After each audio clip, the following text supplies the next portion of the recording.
Temper సినిమాలో ఎన్టీఆర్ చెప్పిన dialogue గుర్తుందా? ఏ ముహూర్తాన మనోడు ఆ డైలాగ్ చెప్పాడో తెలియదు కానీ అప్పటి నుంచి జెట్ స్పీడ్ తో దూసుకుపోతున్నాడు. టెంపర్, నాన్నకు ప్రేమతో, జనతా గ్యారేజ్ ఇలా వరుస హ్యాట్రిక్ హిట్లు కొట్టి బాక్సాఫీస్ వద్ద తన సత్తా చాటుతున్నాడు. తాజాగా బాబీతో మూవీ చేస్తున్న ఆయన సెట్స్ లోకి వచ్చేశాడు. మార్చి 15 నుంచి రెగ్యులర్ షూటింగ్ కి అటెండ్ అయిపోతున్నాడు యంగ్ టైగర్. షూటింగ్ స్పాట్ నుంచి ఓ ఫోటోనిచ్చారు కానీ ఎన్టీఆర్ ను వెనక నుంచి చూపించి అభిమానులను ఊరిస్తున్నాడు దర్శకుడు. జైలవ్ కుసా అనే వర్కింగ్ టైటిల్ పై తెరకెక్కిస్తున్న ఈ చిత్రంలో ఎన్టీఆర్ 3 పాత్రలు చేస్తుండగా వీటిలో ఒక రోల్ నెగిటివ్ షేడ్స్ తో నిండి ఉంటుందని తెలుస్తుంది. ఈ చిత్రం తన అన్న కళ్యాణ్ రామ్ బ్యానర్ లో తెరకెక్కిస్తున్నారు. ఇక్కడ విశేషం ఏంటంటే ఈ చిత్ర సంగీత దర్శకుడైన దేవిశ్రీ ప్రసాద్ ఇప్పటికే అన్ని సాంగ్స్ కంపోజ్ చేసి ఇచ్చడం ఆశ్చర్యం.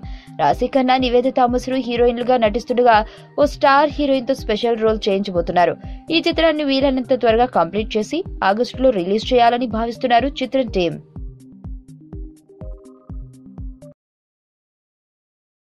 సుబ్బు, నీకు తెలుసా, నాకు ఎర్లీ మార్నింగ్ ఒక కల వచ్చింది. నువ్వు నన్ను జ్యువెలరీ షాప్కి తీసుకెళ్ళి వడ్డానం కొనిచ్చావంట. ఏ టైంకి? గుర్తులేదు సుబ్బు, 5 అనుకుంటా. అదే మరి 5కి మీ బాబు వచ్చి బిల్లు కట్టినట్టు నాకు కాల్ వచ్చింది.